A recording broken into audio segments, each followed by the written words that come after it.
Welcome to the Vanilla to Vixen podcast. This show contains adult content, so if you are under 18 or easily offended, please switch off now. Mr. and Mrs. N are not qualified relationship counsellors. This show is for entertainment purposes only. Now the disclaimer is out of the way, sit back, relax, and enjoy our journey from Vanilla to Vixen.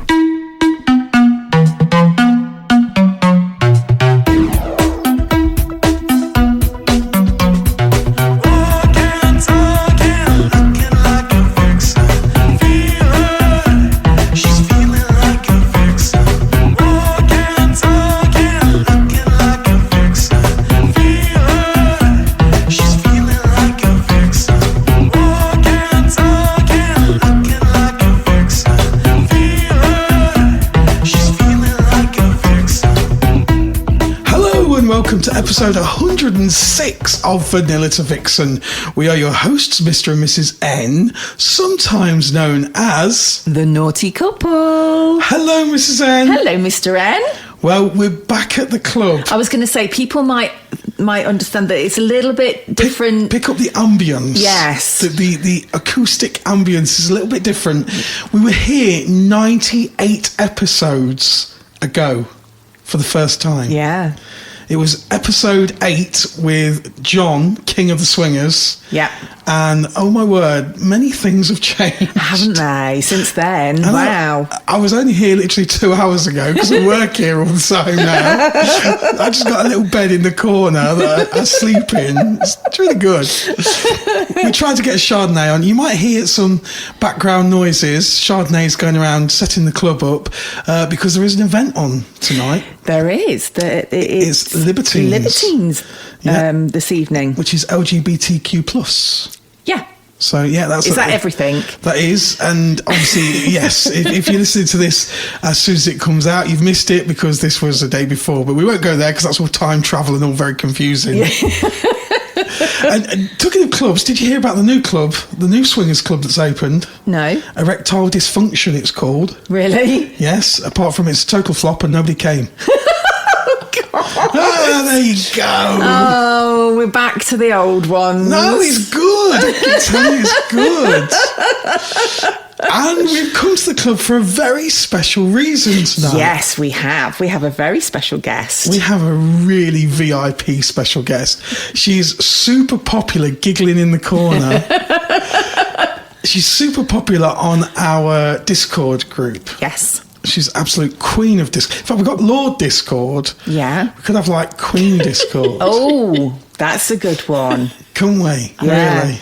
That means you have to get her a little theme tune. I feel like I need a crown. Crown. Yes. Yeah, definitely. Definitely. So let's introduce her. It is Crimson Rose. Hello. Hello, my lovely. It is lovely to meet you. Yeah, it's lovely to be here. On the podcast. We've obviously met you in real life. Yes, lots of times. Lots and lots of times. And this is your first time on the podcast. It is, absolutely. I've been wondering for a while about whether to see if you would be interested in me coming on, and I thought, study, I'm going to go for it. Oh, see what they say. We just grabbed you. Exactly. I mean, I do normally just, grab people and say, we need you on the podcast. But fortunately, this is the first time somebody's come to us and said, do you want me to come on the podcast? A minimum amount of grooming. Yes. It was like, brilliant. It's good. Really good. So thank you, my lovely, for coming on. So we'll start with probably the usual question that we ask people. How on earth did you end up in the monkey business?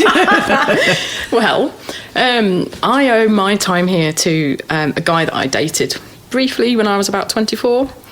I'd been in a really vanilla relationship before that, very long term. A guy I'd lost my virginity to. I would probably say on both sides, not the most fulfilling of relationships.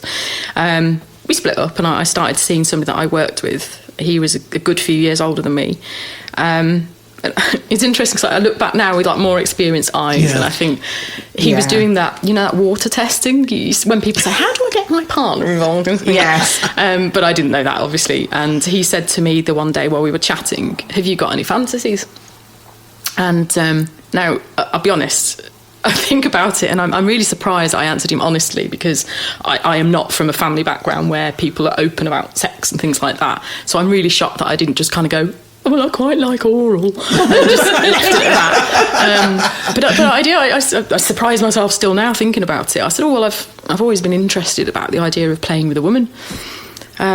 Now, say I'm ridiculously naive at this point, and it's 2005, so yes, the internet was established and most people were familiar with it, but still in its infancy in a way, wasn't it? Yeah, and not your go-to. You wouldn't think like now, Google whatever it is. No, not at all. You'll know you'll find something, but then and so my brain starts thinking, does not compute. Well, is he talking about prostitutes? I'm not up for that. That's not me. So I sort of went, I don't know what you mean. And he was like, well, there's websites for there's websites for sex. You can meet people and you can meet up with people. And there's me thinking, okay, I don't really think this is going to be for me. It's look, go home tonight and have a look on Swinging Heaven. That was like your big one at the time. Yeah. And report back. So I did. And I logged on. I found myself in the chat rooms. I was up till about 2 a.m. and I was absolutely like, oh my, this is my place. This is my people. I found them. I loved it. Very much like the Discord, everybody was really welcoming, and I loved that mix of daft flirting and then the everyday, talking about pizza. Yes. The forums were more open and honest back then, though, weren't they? Yeah, absolutely. What was the one that we used to We go used on? Yahoo Chat. That was it. I never... We had a Yahoo Chat, which was an adult section of Yahoo Chat. I think there was only about 3 rooms.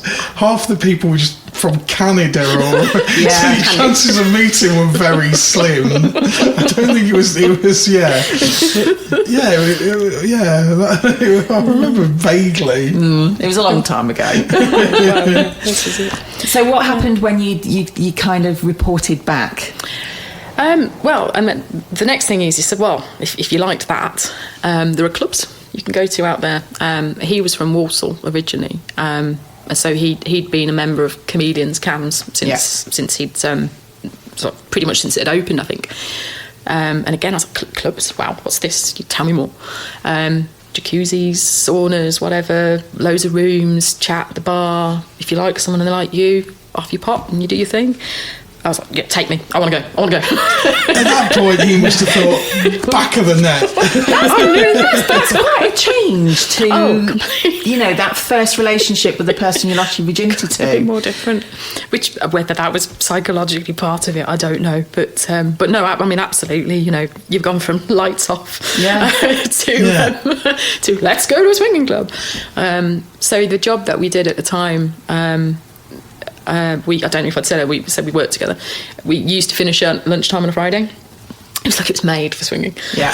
In fact, I think half of that particular area is on the scene. I think the whole business was starting just for swingers. And then on a Friday. We went to Cams that lunchtime, which probably a good time because there were people in, but it wasn't like stuff to the rafters. Yeah. And we ended up in the couple's room and we were playing, and there was another couple that came in as well, and how it is, you get chatting perhaps, and they'd asked if we'd play, and the guy I was with said, oh yes, Crimson's always wanted to play with another woman. And again, I look back from their eyes now with more experience, and they must have thought, oh, here we go. Yeah. Younger woman, older guy, clearly experienced. She wants to play with another woman. I bet she does. Because she turned and looked at me with a kind of not you type face to him, saying to me, has Crimson always wants to play with another woman? I was like, oh no, I have really. I don't know what I'm doing. That was nice that she actually asked you. Yes, and I think that's what I really like about the scene is there are so many women out there who are looking after women in that kind of way, Something we did, I don't remember a lot about it, but I do remember at one point sitting on her face and thinking, I'm doing it. I've thought about this for years. I'm doing it. Oh, that's funny, because obviously last week's podcast we were talking about getting in your own head and things. So the fact that you were thinking that at the time. Now we're talking about getting on someone else's head. Absolutely. I'm sure I was the ultimate pillar princess because I got no idea what I was doing down there. But yeah, I just and that was it for me. I loved it. I think if your first experience is with somebody who is obviously considerate, and I think sometimes experienced. Yes. You know, I think it makes for a definitely memorable and oh, absolutely pleasant. And it just kind of, it takes a little bit of the pressure off you, doesn't it, when you with somebody that's kind of knows the scene. And our first ever time was with somebody who was as naive as we were, but he was really, really considerate. Very. Okay. Yeah, that makes sense. So it was equally pleasurable for us because he was so kind and so considerate. Yeah. But yeah, he was like, he was shaking more than yeah, bless him. Bless him. Yeah. Bless him. Yeah. So kind of like, where did the journey go from there then? The following weekend, I remember being in the chat room, and it was a Saturday night, and I'm saying to people, I'm bored, I'm tempted to go to Cams, you know, and I don't know, can I be bothered with the drive? I'm going on my own, will I be too scared to go to do it? And everyone's like, oh, just for God's sake, just crack on and do it. Well, I will then. So I went on my own that weekend, and that was like my first experience of that kind of single woman on a couple's night, which you see, you see, I am in awe of the single ladies that come to the clubs, because it's just, that must take some real courage, I thought think. you were going to say balls then. Well, I nearly did, but that's not really appropriate, is it? But yeah. I must say, I've sometimes likened it, and I don't mean it to be rude, it probably sounds it.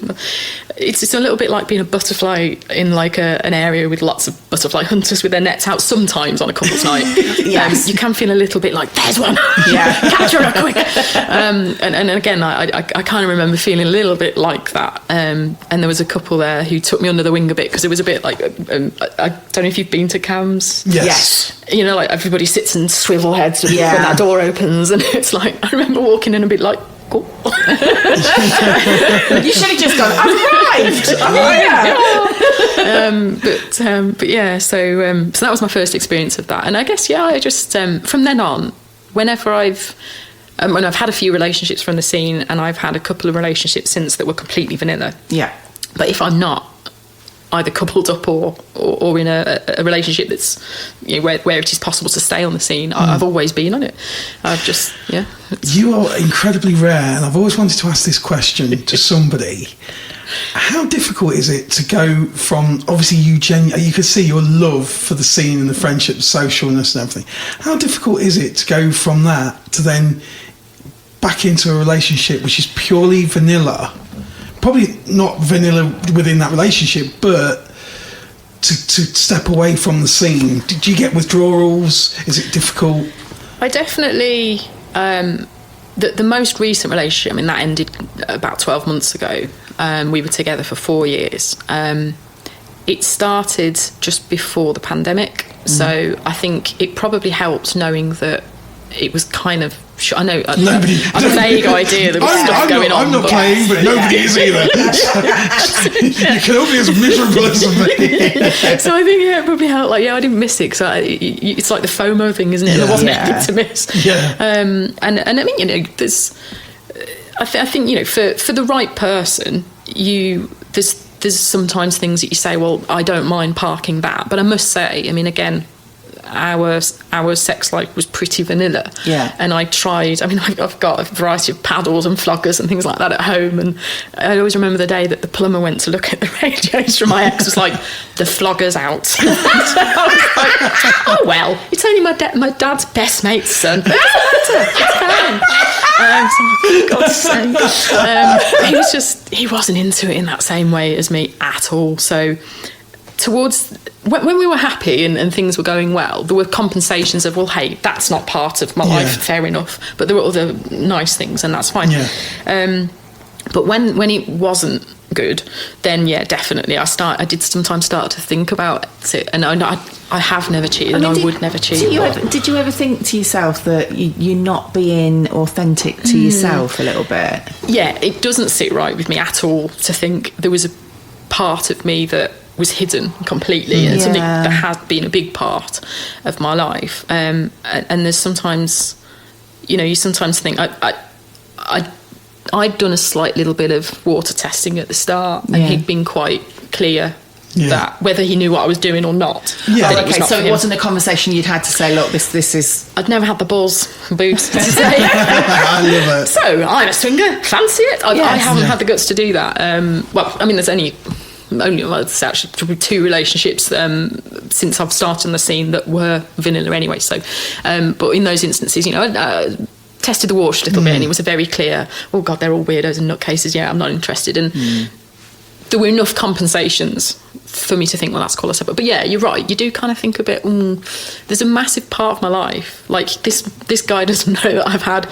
threesomes and sevensums and an FFF and all sorts of other things. And it does feel a bit weird to think about it. And then you think, am I happy that will never happen in my life again? I get what you say though, because I've thought about this. Obviously I was never involved in the scene until I met Mrs. N. But I think thinking of past relationships is when it, like you say, when it turns sour. I think for me, I think I'd feel resentment. I think that would be a really easy feeling, that because you've given a lot up. Yeah. And so therefore, you're thinking, well, I've given all this up, but I'm not getting it back. Yeah, and that's probably a fair point, because I did sometimes start, and I didn't, but I did sometimes think I could just look on for the forums, and then no, you're not. That's a slippery slope, and you're not going down it. Yeah. And I've got to say, I remember messaging yourselves. I don't think your event was about when I was previously on the scene, because that was 2019. I remember seeing it at Libs and thinking, I love Libs. It's my favourite out of all the clubs that I've been to. And I'll always try events that are new to me. So I messaged you, and I was a bit like, I'm literally just back. I don't know. Ooh. And I can remember stepping in that door. It was really emotional, actually. And I can remember, hold it together, for God's sake. I felt, because I guess part of me thought, and I thought this part of my life was over. Not in a kind of, thank God that's over. Yes, but, I had parked that, and I'd assumed that was a portion of my life that was now done and dusted. And now I'm back, and it's like, am I okay with that or not? But then once, you gave this massive hug on the door, and I was like, and you were so welcome. You don't get a choice in the matter. It's like you get one whether you want it or not. But where I got to by the end of that evening was that it was a real relief to be back. Yeah. And I will say, whilst I would say never, relationships aren't for me really anyway. I think my success rate is so low. I think we can establish they're not my thing.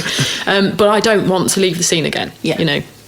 It's not for me. Well, the thing is, you need to be you. Yes, exactly. And you need somebody to love you for you. Yeah, exactly. Not for this sanitised, perfect version of Absolutely. what you are. Yeah. And I very much am a believer that if somebody can't accept you for who you are, whistles and everything, then they're not the right person, personally. It's not like it's a bad thing either. It's not like, me and my, the fact that some awful criminal background or something like that. The fact, I'm not ashamed of it. But we do carry guilt. Yeah. We do carry guilt. I should tell you a true story of what happened this week to me.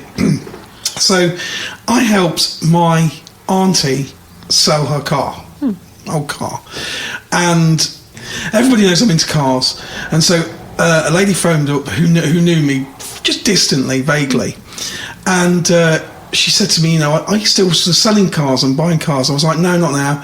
And she said, well, what do you do? And I could have easily gone, I work at a nightclub or something like that, and I just went, I work at a sex club. Because I just couldn't be bothered to make anything else up.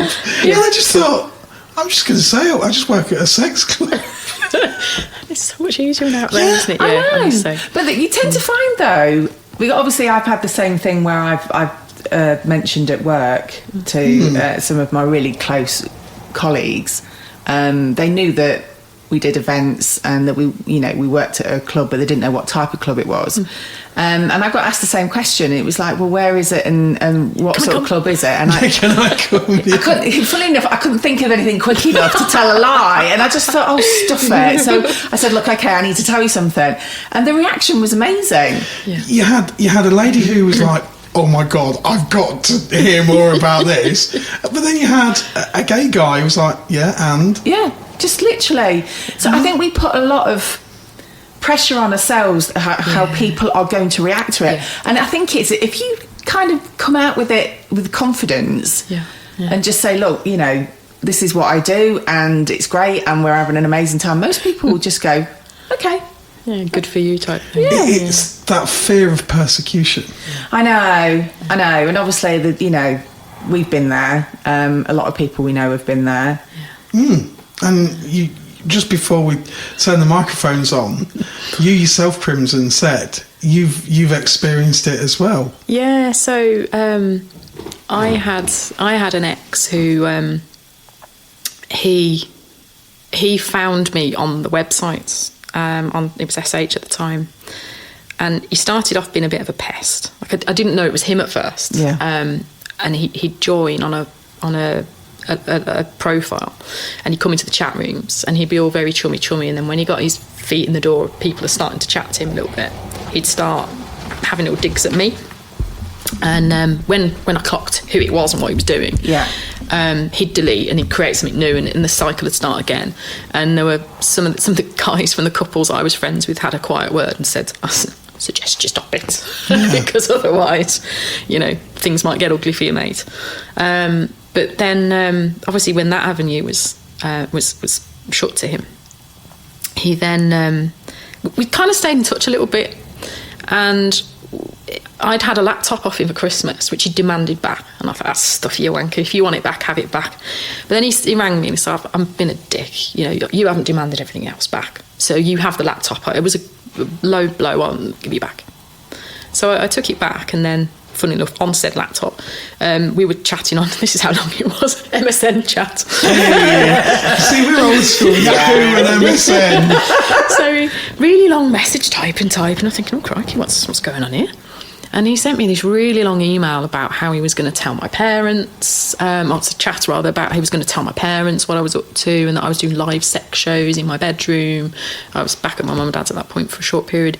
And I had an elderly granduncle who said, I'm going to tell him, and hopefully it'll give him a heart attack and he'll die and all this. Wow. I'm going to tell work, I'm going to make sure everyone you know.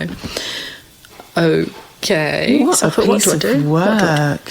So and bear in mind, you're a single person. Yeah, it's one thing when you're a couple because you've got each other, but you've got no one at that stage. So what do you do? So I thought, now my mother in particular is Irish Catholic background and very not. We don't do it at all. Yeah. We don't talk about anything like that. So I've got to say something. So I went downstairs and said, I thought the best lies are based in the truth. Protection time.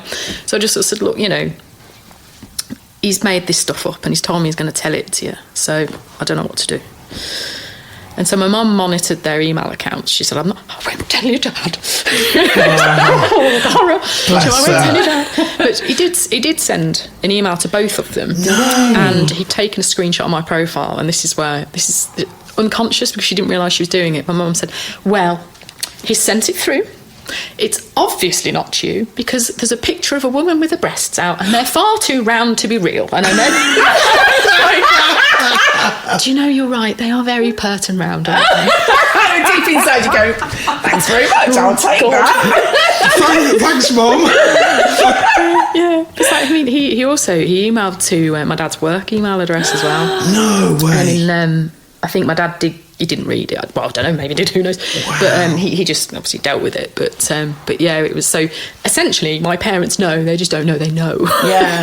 But I just don't understand what was he trying to achieve with that? To do something like that, you have to be extremely unhappy in life. Oh, absolutely. Very, very true. Yeah, it's just like basically your life must be so shit that to feel the need to have to pour out so much shit onto other people. Yeah. No, I see. However scorned or whatever you feel, fairly or unfairly, why bother? I know. I don't understand it. I don't see what they get out of it. I really don't, and it's sad. Yeah, It's sad that that's what they feel they need to do. But in fairness, that is one reason, and it's a nice time to remind people why we set up the reach out room. Yeah. Thanks to the volunteers and everything that help it, such as Saucy. There was too many, isn't there, to thank the Foxes and all the volunteers, Yeah. Mr. Horney and everybody who helps. And people have literally said it's how accurate it is, but they've literally said it saved my life, didn't they? Yeah. Because we've had T-girls that have used it, and that have been threatened with things, and it's just horrendous. But very thankfully, it does seem to be a very rare, Yes. Thankfully. a rare sort of occurrence that these type of things happen. Yeah. It is extremely rare. So once he'd kind of like sent all these emails or anything, did anything come after that, or did he just stop once he'd... It did escalate, and in the end I had to get the police. I mean, again, testament to how long ago it was. What I didn't realise was he put a key straight track onto the laptop before he returned it. Right. Okay. So he started logging into all my accounts and trying to talk to people Wow. as pretending to be me. But again, my friends reunited, suddenly announced that I was a swinger and liked doing live sex shows and things like this. So he was editing all of my accounts. Yeah. Oh, no. And unfortunately, I did have to get the police involved in the end, which was mortifying, because this was the first time that I'd told anybody who wasn't on the scene that I was, because I thought I've got to explain the And whole and thing. having to explain such a negative situation. Oh, God, it's awful. Yeah. Yeah, it was really awful. I mean, obviously, my mum and dad were like, "Do you want us to?" No, you crack on. you've got other things to be doing right now, haven't you? So I'll not take up any more of your time. Because I thought, I can't tell the whole story. Well, I could, but I just, I just knew that their reaction, well, maybe they wouldn't be, but I've always worried that my mother's reaction in particular would be really negative. Yeah. So it's not something I'm willing to to try and test out, really. So, but I knew I needed to tell the police exactly what was going on. So yeah. And then once they dealt with it, that really was the end of it. And then nothing ever since. But yeah, it was a difficult experience, definitely. Absolutely. Did that kind of... I don't know whether knock your confidence is the right phrase to use, but going forward, especially with, other relationships and things, was that kind of in the back of your mind at all? I suspect, I've never thought about it, but I suspect it's probably why I've never pushed it to the extent of like with my most recent ex, not, sort of, did you see that show type thing, and left it at that and not pushed any further when there's been a no. Just, I think it's probably just scarred me for life in terms of sharing with other people, It's understandably so. That's bound to make you defensive. Yeah. I mean, I'm probably... I know a lot of people won't talk about things like jobs and things like that, but I'm probably one of the cautious ones around that for that reason, because I mean I don't want to experiment with finding out how work would take it. They might be fine, they might be like, oh, this is not great, goodbye.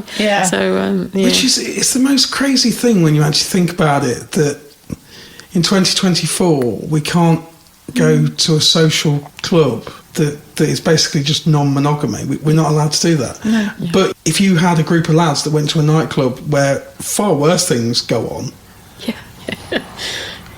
and then they go to work on Monday, they could tell the whole story and no one would blink an eye. No, Very true. absolutely. It wouldn't even reach HR or anything like that. No.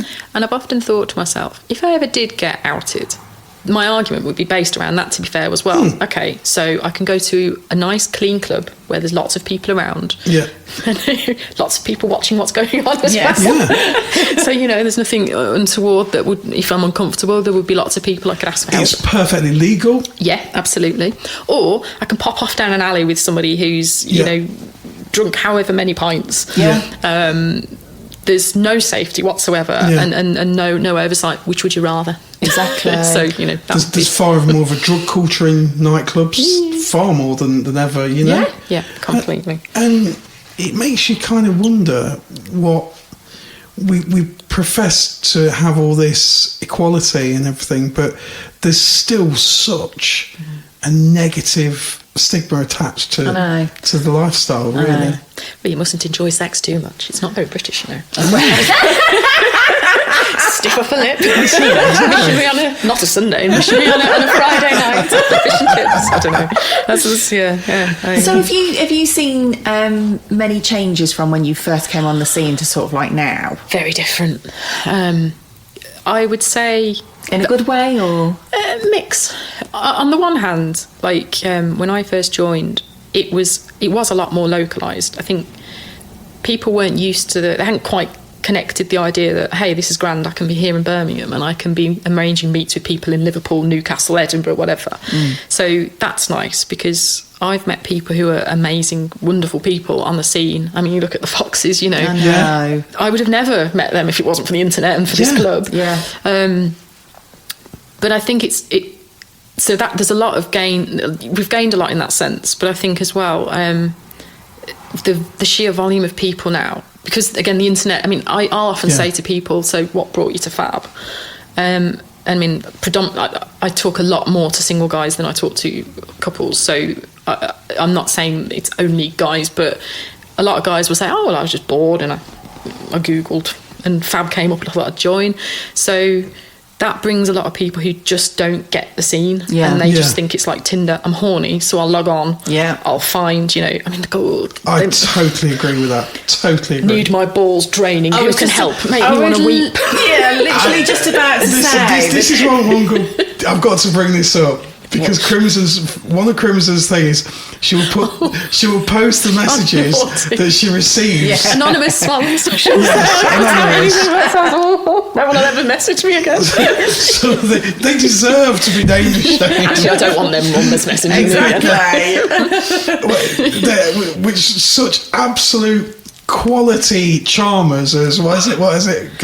One of them asked me the other day, how many guys had I guzzled this week? And I was like, well, for a start, I've got a lot more manners than guzzling. For God's sake. And do you know what? It's an opener. That's someone's idea of an opener. How many men have you guzzled this week? It makes a change from, do you want to fuck? I mean, yeah. That's the usual one we get. And do you remember the chain guy? His opening message to me was, would I be comfortable with 2 meters of chain being inserted inside me? I mean, for a start, actually he put chair, so I was like, is this like a straight chair leg? Are we talking? Or is this like a Louis XIV ornate? I have to know this. Like Queen Anne leg. And then sometimes he was like replying with chain and sometimes with chair, and I was like, which one's the typo? It doesn't make a difference because it's a no. And it turned out it was chain. I was like, well, what about pinching, lubrication, cleanliness? It's just like, this is his opening stance. Would you like to have 2 meters of chair chain inserted? No, I would not. Well, it's like, come on. It's not, and that's the big difference, I think, is that, I mean, I'm not saying there were no people like that, but there was still a lot of single guys, but most of them had come to it because they'd been on the scene for a while, they got it, they understood it. Yeah. So they didn't think it was like, I'm horny and I expect somebody to be queuing at the door any minute. And equally, you get a lot of people, I think, now who they've no intention of meeting. That's not what they're there for. They're using it as interactive free porn. And some of them, like that guy, I don't for a minute think he actually intends to insert a chain inside anybody. It's not practical. I won't have it. It's not. You don't think he was around being cute, just standing there waiting for the reply. But to him, the idea he finds the thought of it a turn on, is my guess. And so talking about it, because I did keep him spinning because it was entertaining me, to be honest. Oh, good for you. That's what I do. Absolutely. What about pinch? Size of link, large link, small link. I need to know more. You see, I think we missed a trick, because my reply would have been, I'll have 2 meters of chain, only if it's platinum and I get to keep it. But, he was getting his rocks off talking to someone about something that's turned on to him. And that's the difference now, is that firing your way off through the sea of people. And that's before you get to the people who they legitimately think they want to do it, but when it comes to it, they get cold feet and stuff. So that you have got a bigger pool of people, yes, but unfortunately, alongside the wonderful ones, we have a greater number of the chain gang. Chain gang. Can you imagine him around? Can you imagine him around Aston with all the trolleys chained together? God, yeah. God, he's jizzing all over the place. Would you say that was probably one of the most bizarre requests that you've had, or? I think that probably is. I also think I've probably had so many over the years. There'll be others I've forgotten. I mean, I've had the one about, you walk in, you come to mine, there's £100 on the table. Yeah. If you had that, you can make me come in an hour, it's yours. That long. Do you get the messages where they're like 3 or 4 paragraphs long? Yes, I hate those. Oh, I can't be bothered. They go into walk into the hotel. You're wearing stocking. Stop. I hate them because they inevitably talk about stuff that I really. Well, how can they possibly capture what everybody likes? They can't, and then just like nonsense. And it's just like, cannot be bothered with it. I tell you what, my favourite one was recently, actually, just a real nice guy, and I hope he listens to the podcast, so I can just say to you now, fuck off. I'd posted on one of the forums saying about, like, what's your routine? So I was saying, I do this on these days and that on the other days, and he messaged me saying, totally, I've never heard of the guy before, no idea who I was. You don't train, don't lie. Hey, look, mate. Wow. I'm not a skinny rake, and there's a reason for that. That's because I've been there and I don't want to go there again. You are, but this is just audio. You're definitely not even. We're both like, what? It's like, my God, thanks for the feedback. But that's just got to be just again. That's somebody just full of bitterness, isn't it? Absolutely, yeah. I mean, why else would you come out with comment on, for goodness sake? But here's the thing where a lot of couples, especially ladies, if their first step is going online and going on to Fab, can you imagine 10-15 minutes of that? Yeah. You'd receiving like, messages. You go, that. This is seedy and horrible. Yeah, absolutely. Why the hell would people want to involve in this? And that's where it's so different. And it's like life, where social media is so different to real life. People wouldn't dream of treating people like that in real life. No, you wouldn't, would So you go to a club and you wouldn't experience any of that. No, that's the thing. You wouldn't march up to someone in Asda and be like, so when did you start going bald? You just wouldn't do it, would you? It's just not. For a start, at best you get run down with a trolley, and worst just smack in the face. Yeah. But yeah, so I think that's definitely. The keyboard warriors, as we call them, don't they? They hide, don't they? They hide behind the keyboards and think they're all big and. Look at me. I can say this to you, and it's like, yeah, all right, love. You've probably got a miniature dick. Yeah, and you don't know what to do with it. Exactly. I have to ask you then, Crimson, do you have any particular events that you swing towards, that you look out for? What type of events do you like? I am absolutely going to sound like I'm blowing smoke up your asses, but I always, as soon as like the dates come out, I always put yours in for a start. Bless you. I like your Friday ones. I'm never, the couples nights I'm not as keen on. I like the variety of singles and couples, like single men and couples. And I sometimes think because you've got almost everybody's turned up with at least one other person in tow. Yeah. Sometimes it can be a little bit more like we'll sit in that little corner and and then you get the couples who that is like going to the pub in the same way as you wouldn't necessarily talk to everybody in the pub. Yeah. You've gone with your little group of friends and that's no criticism by any means, but it is, I suppose, isn't it? It's just what works for other people. But I've just sometimes found, I do prefer the slightly more open to talking to others and others who are in the same boat as you of a Friday. I like the sheer indulgence because Lola's wonderful and I like she's beautiful. We love Lola. Yeah, so she's amazing. I've known her for a few years now, and it's a fun night. It's a greedy girls' night. It's a fun night. I was in my element because I was working on the door. I know. So I got to greet all the single guys that came in, so I was well happy. What's our name for the records? Yeah. I'll tell you afterwards. Pub name. Yeah. I did kind of mark a couple of them going, okay. I felt, this is nice. It's like first dibs. It's great. That's it. Not that I'm a predator or anything, just putting it out there. But. So would you say that your dynamic has changed at all from when you first started to sort of like now, or is it stayed, it sort of maintained the same thing? Have you discovered anything new about yourself? I think there's probably two. I mean, I started out specifically looking to play with women, so I was looking for couples initially. And then I still do play with couples, and I really enjoy playing with couples. But I guess it's the practicalities of three people and the attraction between three people. And if I'm honest, I've had some negative experiences with couples who either were in it for the wrong reasons anyway, or who it wasn't what they thought it would be. And they've realised at the wrong moment it's not for them. This is really good though. This is really good. What advice would you give to couples when they're looking for a single woman and they think, okay, we're ready to go for it? What advice would you give to them? Oh God, for the first timers? I think they've just got to be really.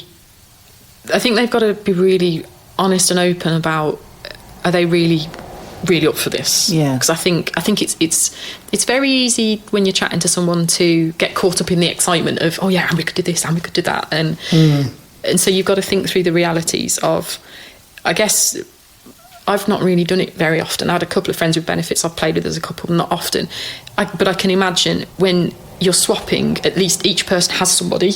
And I've heard couples say in the past, if the other person wasn't interested in them, it was a bit more like, I'm now watching two people have sex and I'm not having anything. It's not, and feeling that's difficult. So they've got to have a voyeuristic. Yeah. They've got to be happy to just be a voyeur within the situation. And then I think that's it. I think, absolutely, is that how are you going to feel? I mean, there's times in that scenario where all three of you are playing, but if there are going to be moments, like say if me and the guy are actually having sex, how are you going to feel about that? The fact that you aren't, so your sole focus has got to be, it might be, you might be kissing me, or you might be like whatever, going like playing with my boobs or something, but equally you're not having sex at that moment in time. Is that going to be a problem for you? Are you going to worry? Is that going to make you feel jealous? And you haven't got that, I'd almost say, distraction almost. Well, it is, don't it? It is. Because so many things run through your mind during a meet, don't they? And you could be watching something happen, but your brain can be travelling at 1,000 miles an hour, thinking all sorts of things. I think that's a really good point. Yeah. So I say I've never swung with somebody that I was in a relationship with and had feelings with, so I can't.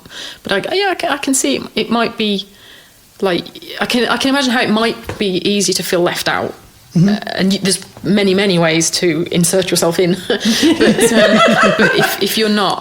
if you've started to feel left out, then absolutely you're not necessarily going to be in a mind space to think, oh well, I'll start going down on her, and like I can get both of them in one hit, whatever. But it's difficult, I think.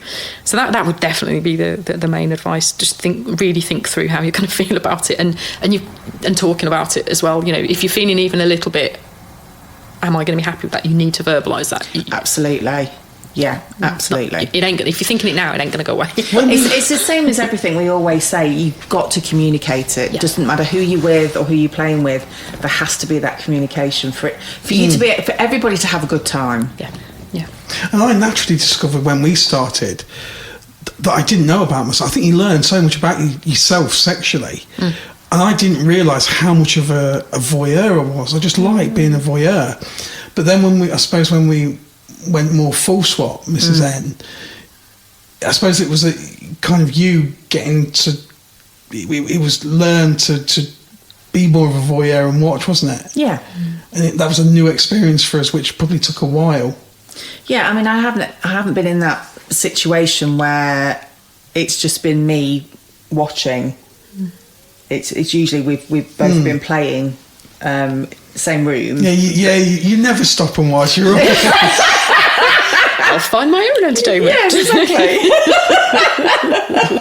What do you mean you're worn out? Carry on. We've got hours yet. But yeah, I mean, I have to be honest. I don't know how I would feel if I was just watching Mr. N play with somebody, and I wasn't playing with somebody. To the point, on the first time I played with somebody else, you literally went, off you go. Yeah, into the playroom. I'm staying here. Off you go. Go on. Yeah, I did kind of set you off on your own. Go and enjoy yourself. Yeah, because I didn't particularly want to be the one just watching. No, because I don't. I like to. This is a weird one because I like to watch people having sex. I find that a real turn on. But I don't think I would get anything out of just watching Mr. N play with one person. So, just as we're talking, right, we're in the club, and guess who has just walked in? We've got the fabulous Lola.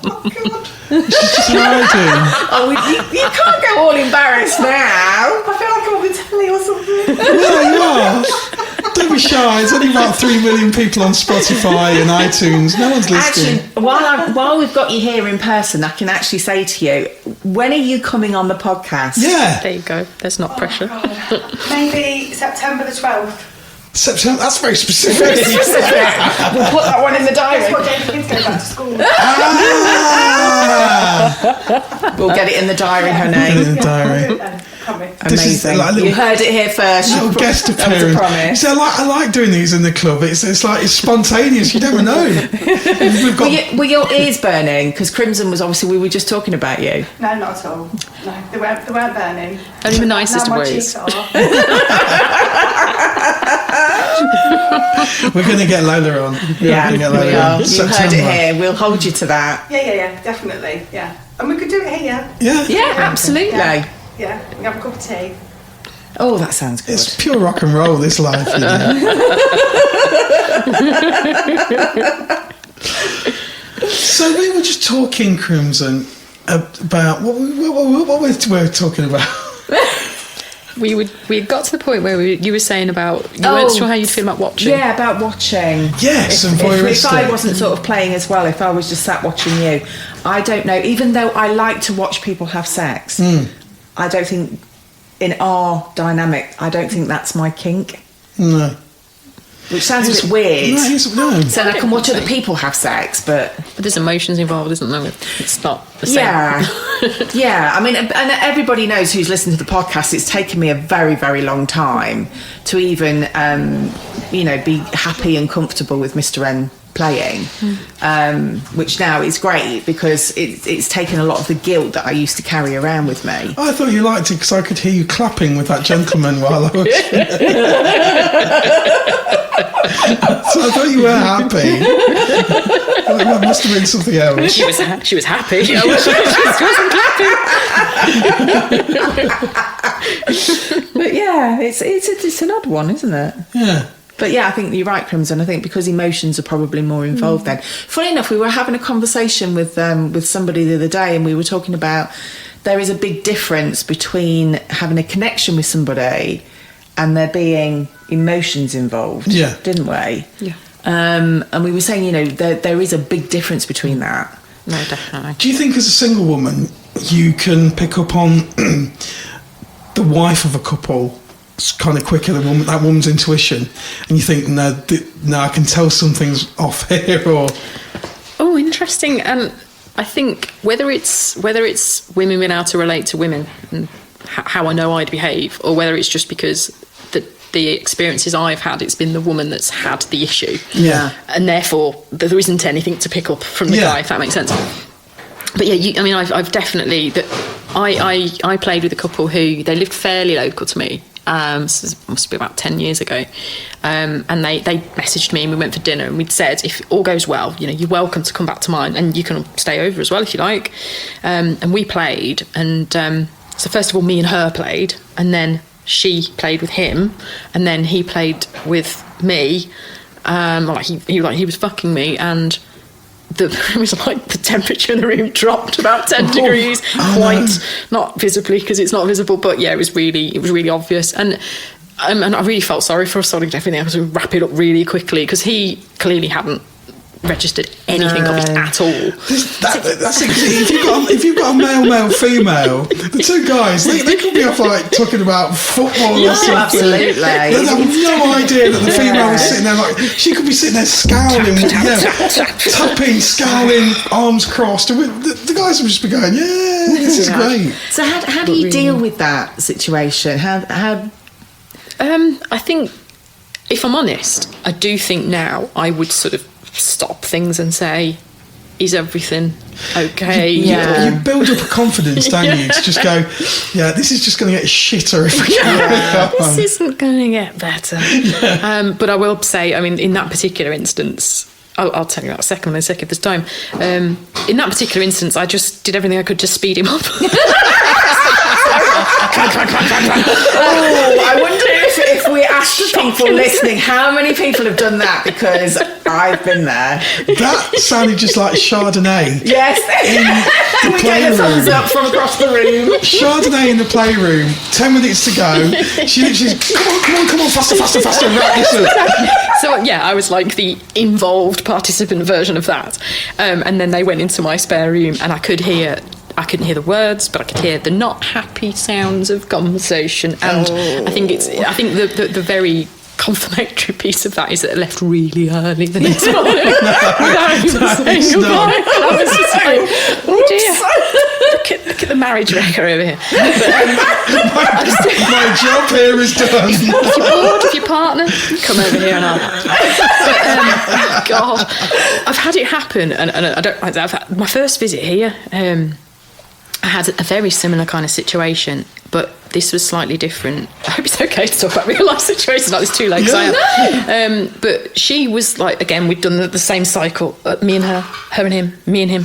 And she was like, I'm just going to nip to the loo, and having, I do learn lessons. I said, do you want us to stop? No, you carry on. It's cool. That's a great tip, though. It is, though. That's a good thing to, Well, didn't work. Because she was gone a few minutes. And then she came back in and she was fully dressed, and she hurled the car keys at him and went, "We're going." And then turned around and walked out of the room, and I was like, oh, shit in hell. But he carried on.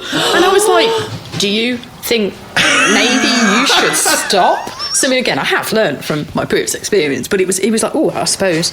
And I came downstairs, and bless her, she was sat in looking not very pleased. So bless. And this is why that's the thing. I mean, that's so awkward for you. It's awkward. The thing is, that just goes to show, again, advice for couples. If you're playing with a single, make sure you've done your communication between, otherwise you're going to make the single person feel like shit. Yeah, absolutely. It does make me think, I mean, you hope it won't happen, but I would say, and it's probably applicable to everything, you probably need to have some means of comms set up in advance, whether it's actually saying, you agree, if I'm not feeling it, we will say. But you probably need to discuss your exit plan. Your exit plan. No, but it's true. But everybody needs an exit plan, because at some point in your journey, or whatever we call it, it's going to happen. Yeah, it's going to be bound to be. Yeah. Like parachute packs. So what I'll do is, I'll have the flare and I'll set that up. And when you see that, you'll start saying, do you know, I think I left the oven on.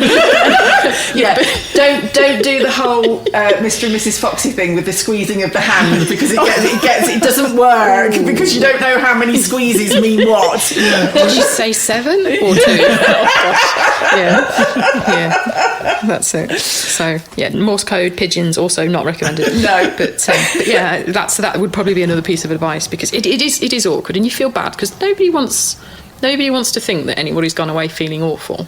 Because the whole thing about being in the naughty hobby, it's supposed to be fun. Yes. I think that's why we do it. I think that is the key difference between experienced swingers and newbies. Yeah. Yes. Newbies, we've done it ourselves. We've all been there. We've taken one for the team, where our third meet or second meet, can't remember which one he was, the old timer who sent his photo from like 1945. Oh, those. No, yes. Catfished us beautifully, and he stood there, And as we've said many times, he looked like he'd just stepped out of World War II, and he bought, what was it? I always forget. Flowers and wine. Wow. Flowers and wine to a swinging date. It's like, this is not a date, mate. Tell me they weren't carnations. I got a feeling they were. I do think he actually did stop off at the petrol station on the way. And Crimson, he hired a car. What? He hired a car to make sure that we couldn't follow him anywhere. And he told us. God. And he told us. He told us that he was hired. This is a hired car. It's not my actual car. I think his expectations were way higher than they should have been. And that didn't go well. But instead of us going, okay, the minute I opened the door, what I should have done was gone, I don't think you're Mrs. N's type. You've been quite generous with the time scale of when your photo was taken. I think we'll just take. In fact, you can keep your carnations. We don't really want them. We don't drink anyway, so take your wine. There you go. Save yourself money on the car. Return your car early. Just go home. We'll give up now. It's not going to go out well. But instead of doing that, we went through with the whole thing. Oh no! God, it was horrendous. And then afterwards we went, well, that was shit. But you enjoyed it, right? Yeah, no, I didn't. Not really. But it was a bit of a case. We went through the whole thing. Let's get this over and done with as quickly as possible, and get him out the door. I think the first thing you asked for was a glass of water. Oh God. Yeah. But I mean, I think everybody kind of goes through some similar experience, but which is then where you get your experience of how to deal with situations like that, and you can laugh about it afterwards. But I mean, I feel for you, because it's like, if I'd thought for 1 minute that I was the cause of an argument or, something going on, I'd be mortified. I'd be like, I'm so sorry, but it's just, we haven't had that experience yet. That's one for the future for us. Yeah, I'm sure it'll happen at some point. Recommended. I know where to come for advice. Crimson's greatest hits. This is going to go well. Please tell me they're very few and far between, though. They are. I guess I wouldn't be here if they were. I mean, I do have. I know I do have many tales of woe, but there are many more tales of good times. So no, for sure. That's so cool. There was the guy whose neighbour tried to break into the bedroom while we were playing because, I mean, obviously, because your neighbour's going to be really upset that you're having sex with another woman, isn't she? Yeah. I mean, definitely not your wife. The point where she found my driving licence in my handbag and started yelling, I know who you are and where you live. Oh, sweet God. Is there a bush I can jump into outside? I had to go down and face her in the living room while she stood there like daggers. Oh my God. Again, for any single guys out there, well, not single guys, but any guys pretending to be single guys, don't try it. Don't bother. No one will believe you. And this is what happens. Have you ever considered writing a book, sweetie? You don't want that has happened. You don't want naked ladies jumping into your bushes, being chased by your wife. So, guys, stop pretending to be single. So I suppose when you think about it, just these things happen, but what would you say you get out of it the most? Oh, wow. Because, for myself and Mr. N, and this is obviously only how we feel about it, but it's how it makes us feel about each other. Mm. So from a single person's perspective, what do you gain from it? What do you get out of it? I like the fact that there's so many opportunities. I mean, if you like a club night, you never know who you'll meet. You never know what'll happen. Even if you've said to someone, "Oh, I'll see you there," and we'll see how we get on. You don't know who you're going to meet. So I like that unexpected. I like the fact that you chat to so many people, and again, each one of them is a potential connection, and they might be the next. I don't mean partner, but the next like friends with benefits or like couple that you see on a regular basis. So that's kind of, I like that little thrill, I guess, is that probably the right word. And also, even if somebody doesn't turn into a meet at all or a regular meet, you have a level of conversation about what you're into, and I like learning about new things. I mean, you asked earlier about changes. I mean, I was very vanilla when I first joined. But now I'm quite into kink, and I would have never have discovered any of those things without coming onto the swinging scene. So it's learning about yourself and the community. That's it, and new things that you want to try, and having those new experiences. And would you say that it also, because we talk about this a lot, and it's definitely done, being in the hobby has given me a huge amount of confidence, which is now sort of spilled over into my vanilla life as well. Yeah. Would you say that that's happened with you? Have you always been a fairly confident person, or do you think it's kind of increased because of, it must be very empowering doing what you do. I think body confidence. I mean, I don't mind sharing this. I've had issues with like food when I was young, and so some of the jobs that I've done have helped me to see my body as a tool. Yeah. But that's not necessarily healthy either, really. But what I like about the swinging scene is that you realise that all the things that you don't like about yourself, others either don't see or like. And equally, you look at the variety of bodies, there's always somebody for everybody.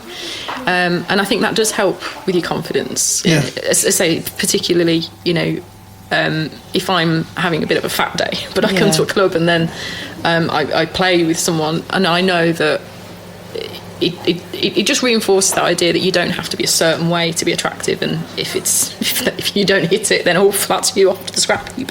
So I do, that's another real positive about the scene. For sure. That's a really good way, I think. We're almost out of time. I'm looking around. Yes.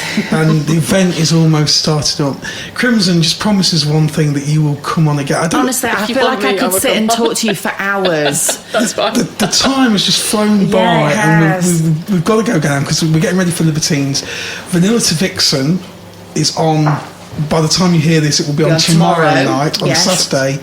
And we've got another Vanilla to Vixen. The guest list is full for August, but we've got another Vanilla to Vixen on the 14th of September. Yes, it is our Sweet Treats Party. Yes, it's to celebrate. Crimson, cake, I'm coming to that one. Yes, and sex. Cake and sex. Cake What more and do you sex. want? Yes, it's literally to celebrate National Cream Filled Donut Day. Yeah. We've had a couple of complaints about that. But it is seriously just about cake. It is. Yeah. There you go. Thank you so much, my lovely. It's been an absolute pleasure to chat to you. And if people want to send you a message, a nice one, Crimson Rose No on chains Facebook. involved. I do go to the gym, and I don't like chains. Awesome.